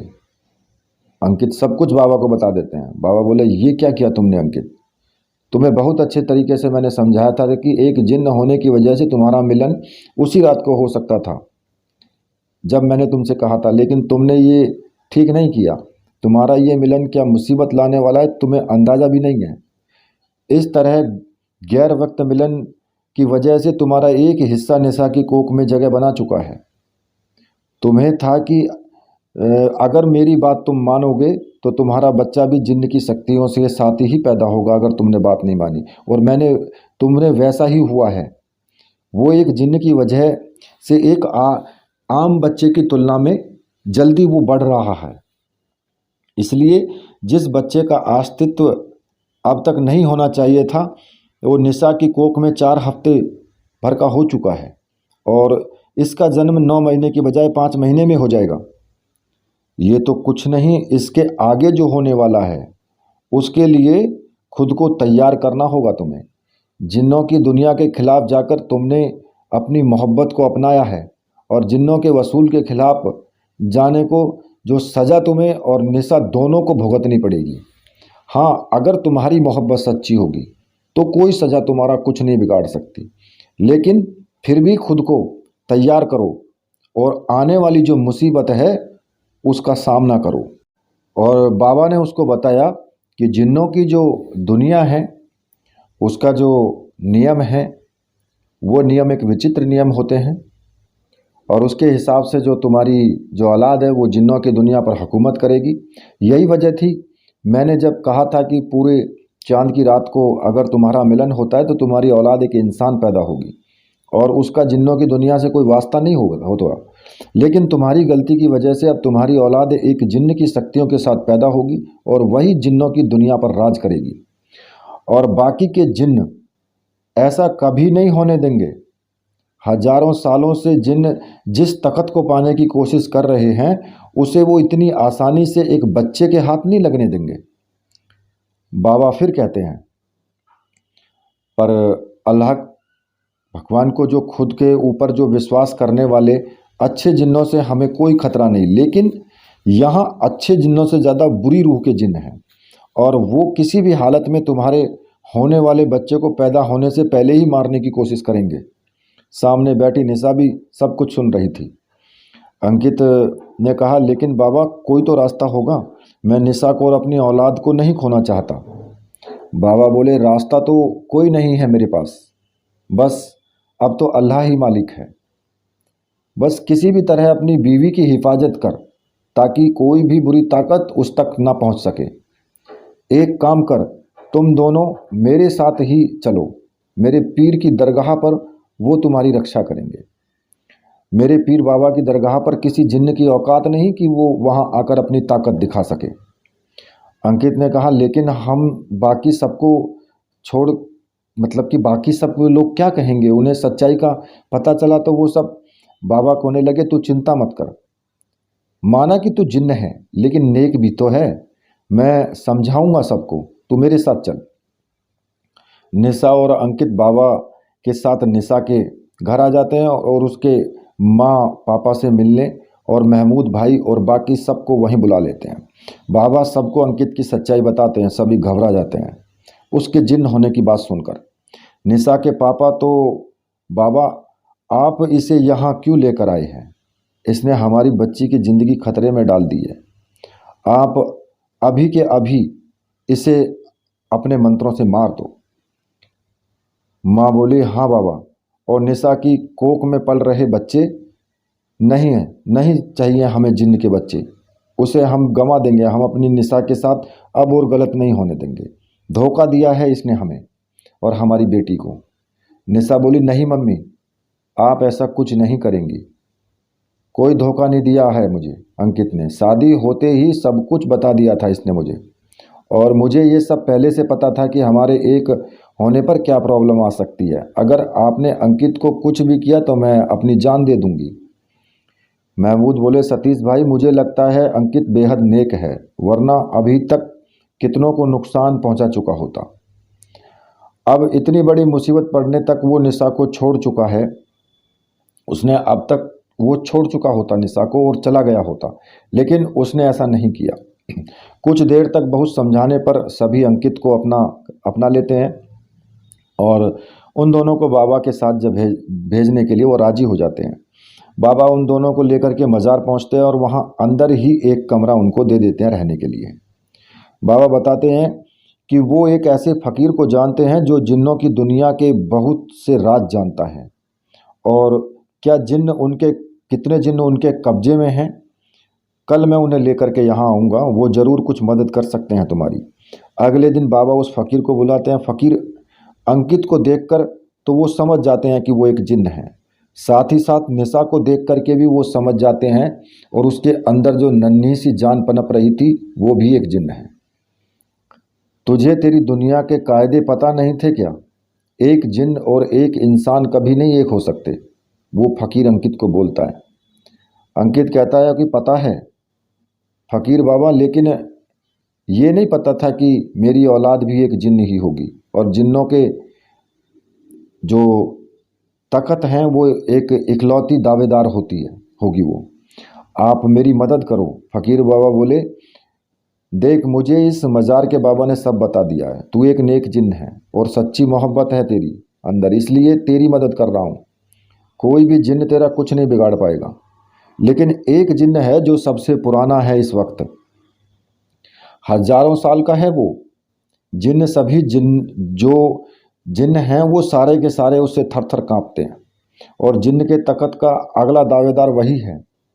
बल्कि यूं कहो कि अगले पूरे चांद की रात को 2 दिन के बाद उसकी ताजपोशी होने वाली है, लेकिन तेरी होने वाली औलाद जो है उसके रास्ते में है।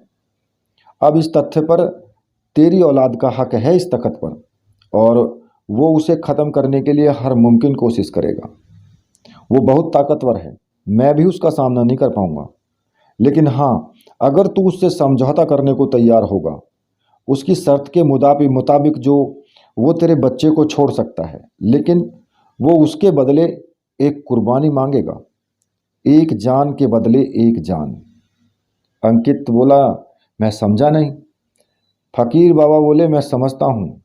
तेरी औलाद में जिन्न की ताकतें हैं, तेरी वजह से हैं, लेकिन अगर तू ही नहीं बचेगा तो तेरे जाने के साथ वो ताकतें भी ख़त्म हो जाएंगी, और इस तरह से उस ताकत की दावेदारी भी ख़त्म हो जाएगी। तेरी औलाद एक आम बच्चे की तरह पैदा हो जाएगी। तुझे अपनी जान की कुर्बानी देनी होगी अपने बच्चे के लिए, नहीं तो वो तेरे बच्चे को मार देगा। अंकित बोला, तो मैं अभी तैयार हूँ, अभी जान दे देता हूँ, मेरा बच्चा तो हिफाजत से रहेगा। फ़कीर बाबा बोले कि नहीं, तू अपनी मर्जी से कुर्बानी नहीं दे सकता। जब वो जिन्न तुझे कहेगा तभी देगा तू कुर्बानी। हम जिन्न को बुलाएंगे उस रात जब चांद पूरा होगा, क्योंकि उसी दिन जिन्न अपने असली रूप में आते हैं, और तुझे कुर्बानी भी अपने असली रूप में ही देनी होगी। और हाँ, तुम्हारी बीवी वहीं रहेगी तुम्हारे साथ जब तुम कुर्बानी दोगे। निशा बोली, नहीं बाबा, मैं अपनी जान दे दूंगी, लेकिन अंकित को कुछ नहीं होने दूंगी, मैं उसे कुर्बानी नहीं होने दूंगी। निशा फ़कीर की बात मानने से इनकार कर देती है। फ़कीर बाबा उसे लेकर मज़ार के अंदर एक कमरे में चले जाते और कहते हैं कि निशा से वो अकेले में बात करते हैं, और फिर उसे एक राज बताते हैं जिससे वो जिन्न ख़त्म होगा, और सिर्फ निशा ही ऐसा कर पाएगी, क्योंकि वो एक ऐसी पहली इंसान है जो जिन्न की औलाद को अपने अंदर रखे हुए है। फ़कीर बाबा निशा को खंजर देते हैं और कहते हैं कि मैं अंकित को कुर्बानी देने को कहूँगा, और वो अपनी कुर्बानी भी देगा। जिससे तुम्हारी औलाद एक आम इंसान बन जाएगी। लेकिन ये अधूरा राज है और जिन्न को भी ये नहीं पता उस जिन्न के बारे में। लेकिन वो ये नहीं जानता कि अंकित की कुर्बानी उसका अंत बनने वाली है। अब पूरे चांद की रात को अंकित जिन्न के रूप में अपनी कुर्बानी देगा, तो वो इसी खंजर से देगा और फिर तुम सब ये सब जो काम है वो कर देना।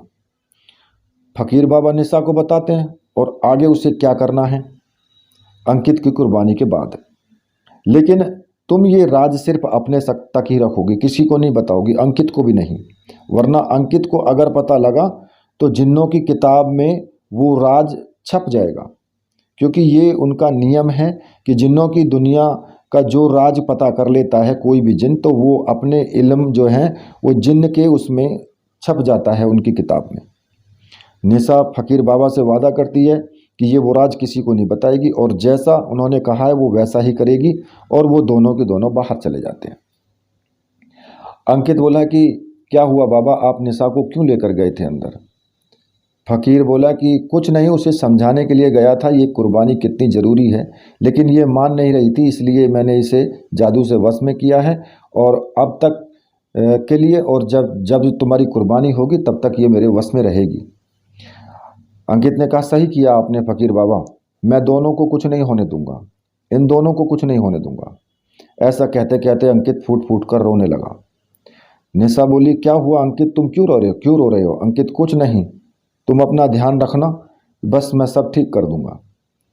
आखिर वो चांद की रात आ ही गई जब अंकित कुर्बानी देकर अपने बच्चे और निशा को बचाएगा। फकीर बाबा निशा और अंकित को सामने बिठा करके उस बुरे जिन्न को बुलाते हैं और वो जिन्न सबके सामने आ जाता है। इतना बड़ा शरीर, डरावनी आंखें, बड़े बड़े नाखून, इतने भयानक, उसे देख करके निशा डर जाती है और अंकित निशा को गले से लगा करके उसे संभालता है। जिन्न बोला बता फकीर क्यों बुलाया मुझे? पिछली बार कैसे तुझे हराया था, भूल गया तू? अब तो छोड़ दिया, तब तो छोड़ दिया था मैंने, लेकिन अब की बार नहीं छोड़ूंगा। फकीर बोले तुझसे एक समझौता करना है इसलिए बुलाया है। जिन्न बोला समझौता? और मुझसे? वो हंसता है। जिन्न की डरावनी हंसी चारों ओर गूंज उठती है और फिर कहता कैसा समझौता? फकीर बोला उस लड़की को तू जानता है? निशा की तरफ इशारा करते हुए कहा। जिन्न बोला नहीं, ये कौन है? फकीर बोला ये वही लड़की है जो जिन्न के होने वाले बादशाह को जन्म देने वाली है। इसके अंदर की जो औलाद है, इसके पेट में वो एक जिन्न की औलाद है और वो सांस ले रही है। जिन्न बोला, हंसते हुए बोला तूने मेरा काम आसान कर दिया फकीर, कब से इसकी तलाश में था मैं, लेकिन तू तो इसे खुद मेरे सामने ले आया। अब मैं इसे मार दूंगा ताकि उस नन्हे बादशाह को इस दुनिया में आने का मौका ही ना मिलेगा। और वो फिर हंस पड़ा। फकीर बोला इसलिए तुझे बुलाया है कि एक समझौता करना है, बकस दे इसकी ज़िंदगी। वो मासूम है, अभी दुनिया में भी नहीं आया है, इसके बदले जो तू कहेगा वो तुझे मिलेगा। अंकित बोला हाँ, बख्श दे मेरी औलाद को और मेरी बीवी को, उसके बदले जो तू कहेगा मैं करने को तैयार हूँ। जिन्न बोला, हंसा बहुत तेजी के साथ, तुझे क्या लगता है इतनी आसानी से छोड़ दूंगा? नहीं, इतनी भी आसान नहीं है। मेरे से समझौता करना, कुर्बानी देनी पड़ेगी, दे पाएगा?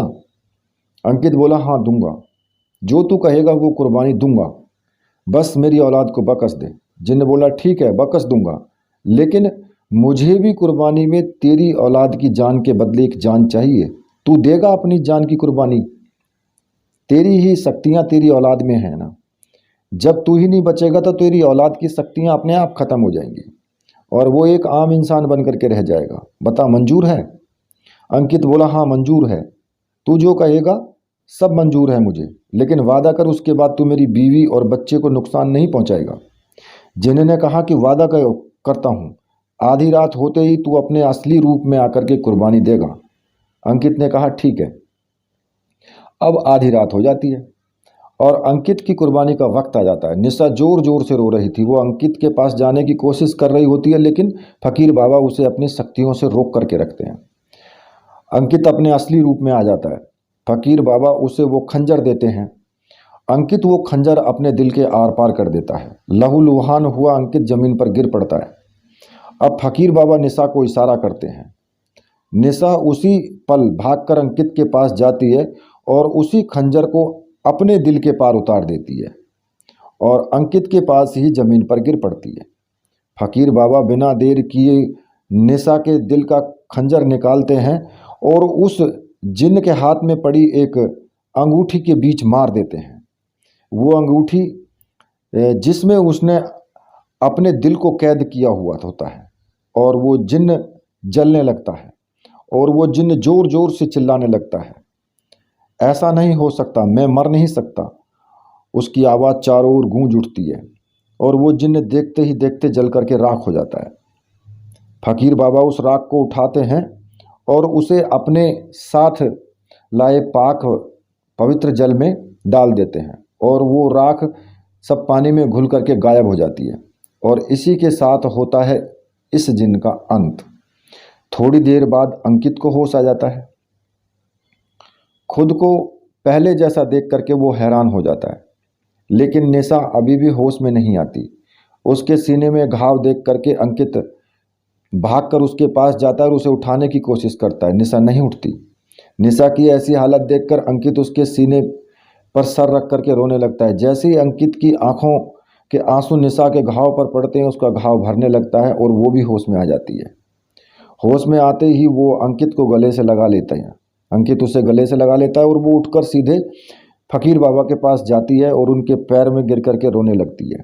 ये सब आपके कारण हुआ है बाबा, आपने ही हमारी ज़िंदगी हमें वापस लौटाई है, हम आपका एहसान कभी नहीं भुलाएंगे, बहुत बहुत शुक्रिया आपका। फकीर बाबा बोले, उठ बच्चा, अगर सर झुकाना है तो उस ऊपर वाले के सामने झुका, मैं तो उसका सेवक हूँ, जैसा वो कहता है वैसा मैं करता हूँ। ये कह कर के फकीर बाबा वहाँ से चले जाते हैं। अंकित को कुछ भी समझ नहीं आ रहा होता है कि ये हो क्या रहा है, वो वापस पहले जैसा कैसे हुआ और निशा ऐसे नीचे क्यों बेहोश पड़ी हुई थी, और ये सबसे बड़ी बात तो वो जिन्न कहाँ गया। अंकित निशा के पास जाता है और कहता है, निशा मैं जिंदा हूँ और वो जिन्न कहाँ गया। और निशा बोली कि बस बस एक सवाल एक साथ इतने सवाल, रुको तो। अंकित बोला, यार बताओ वो जिन्न कहाँ हैं और मैं पहले जैसा कैसे हुआ, मैंने तो अपनी जान जिन्न को दे दी थी। निशा बोली, हाँ दी थी तुमने जान, लेकिन ऐसा कैसे तुमने, मैं कैसे हो जाने देती ऐसा, इसलिए फकीर बाबा ने और मैंने मिलकर जिन्न को मार दिया। अंकित बोला, मार दिया लेकिन कैसे। निशा बोली, तुम्हें याद है जब मैं तुम्हें मना कर रही थी कि जिन्न के साथ समझौता करने को, और बाबा मुझे अंदर लेकर के गए थे। अंकित बोला, हाँ तो। निशा, वो बाबा मुझे वश में करने के लिए नहीं बल्कि इसलिए लेकर गए थे ताकि मैं जिन्न को मारने में उनकी मदद कर सकूं। बाबा ने बताया था कि उस जिन्न को कोई नहीं मार सकता, वो जिन्न हर किसी पर जुल्म करता रहता था। उसकी रूहानी शैतानी ताकत इतनी थी कि शैतान भी उससे डरने लगा था। एक दिन इस जिन्न का दिल एक लड़की पर आ गया। वो लड़की इतनी मासूम, इतनी पाक थी कि मानो अल्लाह ने खुद उसे ज़मीन पर भेजा हो। किसी फरिश्ते से कम नहीं लगती थी वो। जिन्न ने उस लड़की को जादू से अपने वश में किया और उसे अपने साथ ले गया और ज़बरदस्ती उसके साथ संबंध बनाया। वो लड़की जब जादू के असर से बाहर आई तो बहुत देर हो चुकी थी और वो माँ बनने वाली थी, और उस जिन्न की औलाद की, क्योंकि उसके अंदर एक जिन्न का अंश था तो वो भी उतना ही ताकतवर था। उसकी ताकत उस लड़की से बर्दाश्त नहीं हो रही थी। वो इस हालत में भी उस लड़की से ज़बरदस्ती संबंध बनाता था। वो लड़की की ज़िंदगी नरक से भी बुरी हो गई थी। इस वजह से वो वैसे ही ताकतवर था, और अगर उसकी औलाद इस दुनिया में आ जाती तो वो उसे मारकर उसकी शक्तियाँ भी हासिल करने वाला था। लेकिन माँ तो माँ होती है ना। इससे पहले कि वो जिन्न, शैतान जिन्न उसके बच्चे को मारता, उस लड़की ने खुद को ही मार डाला और उसका बच्चा भी पेट में ही मर गया। लेकिन जाते जाते वो जिन्न को बद्दुआ दे करके गई थी कि तूने मेरे साथ ज़बरदस्ती संबंध बनाकर मुझे गर्भवती किया है, हर रोज़ मुझ पर जुल्म करता है तू, यहाँ तक कि अब मेरा बच्चा पैदा हो जाता तूने इसकी भी कुर्बानी दे दी और तू ताकतवर बनने जा रहा है। लेकिन मैं ऐसा होने नहीं दूंगी। मैं अपनी जान की कुर्बानी दे रही हूँ तेरी वजह से। मेरा तेरे साथ मरने के बाद फिर भी और नफ़रत का रिश्ता ही रहेगा। मैं अल्लाह को गवाह बना करके तुझे बद्दुआ देती हूँ कि एक दिन ऐसे ही एक जिन्न और एक इंसान के बीच में संबंध होगा, लेकिन ज़बरदस्ती का नहीं, मोहब्बत का। ऐसे ही वो भी जिन्न के बच्चे को अपनी माँ बनाएगा, अपनी बच्चे की माँ बनाएगा, लेकिन वो इंसानी नफ़रत की नहीं होगी, सच्चे प्यार की होगी वो निशानी। और ऐसा ही एक जिन्न जिसके अंदर जिन्न की औलाद होगी, और वो जिन्न जब वो दोनों मोहब्बत करने वाले अपनी मोहब्बत के लिए कुर्बानी देंगे, तो उनकी कुर्बानी से निकले हुए खून से सना खंजर जब तेरे दिल के आर पार होगा तो तेरी मौत हो जाएगी। और एक मरते हुए इंसान की बद्दुआ अल्लाह को भी कबूल करनी पड़ती है। तो तू क्या चीज़ है?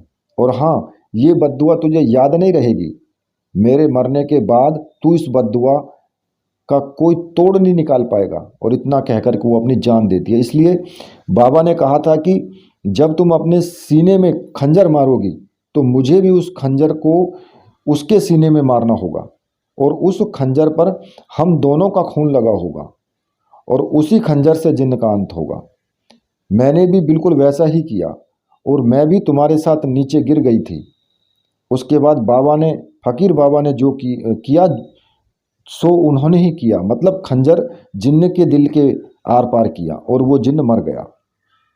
और हाँ, बाबा ने एक और बात बताई थी कि कुर्बानी देने के बाद तुम जिन्न नहीं रहोगे, बल्कि एक आम इंसान बन जाओगे, क्योंकि उस जिन्न को मारने के लिए तुम्हें, तुम्हारी और तुम्हारे बच्चे के अंदर की जो भी ताकत थी उस खंजर में चली जाएगी और जिन्न को मार पाएंगे वो। और इसकी वजह से तुम वापस से जिंदा हो जाओगे, लेकिन एक इंसान की तरह। अंकित, मतलब इतना कुछ बाबा ने तुम्हें बताया और तुमने मुझे एक बार भी नहीं बताया।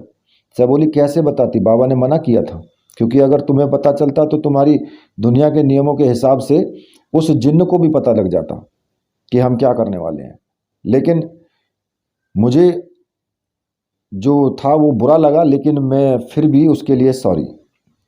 अंकित, तो क्या है, मैं तो फिर भी खुश हूँ। एक आम इंसान की तरह मुझे ज़िंदगी बिताऊंगा, और हमारा बच्चा भी हम आम इंसान की तरह रहेंगे। दोनों बहुत खुश होते हैं, उनकी ज़िंदगी जो थी वो इतनी बड़ी मुसीबत से दूर हो जाती है। और वहाँ से वो दोनों मज़ार की तरफ चले जाते हैं। मज़ार वाले बाबा से दोनों मिल कर के वापस घर जाने लगते हैं कि निशा का पेट एकदम से बढ़ने लगता है। अंकित और निशा दोनों डर जाते हैं।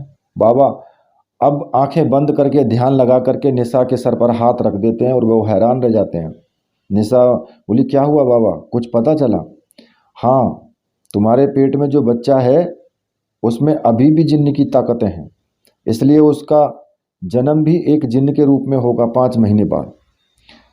अंकित बोला, लेकिन फकीर बाबा तो कह गए थे कि कुर्बानी के बाद सब ठीक हो जाएगा, फिर ऐसा क्यों हुआ? बाबा बोले, शायद उन्होंने पूरी बात नहीं बताई। तुम्हारी पहली औलाद जिन्न की ताकत, सारी ताकतों के साथ पैदा होगी, और पैदा होने के बाद वो एक आम इंसान की ही जिंदगी जिएगा, लेकिन आम इंसान होते हुए भी उसके अंदर एक जिन्न की ताकत होगी। और अंकित, भले ही तुम एक इंसान की जिंदगी जियोगे, लेकिन तुम्हारी ताकतें अभी भी तुम्हारे पास ही हैं। अंकित अपने जो मैजिक था उसको ट्राई करता है, तो सच में उसकी ताकत उसके पास ही होती है। और तुम्हारी जो आगे आने वाली पीढ़ी है उसमें भी पहली औलाद जन्म लेगी, उसे विरासत में जिन्न की ताकतें मिलेंगी, और ये चलता रहेगा उम्र भर। लेकिन सिर्फ ताकतें ही जिन्न की होंगी, वो सभी आम इंसान ही होंगे।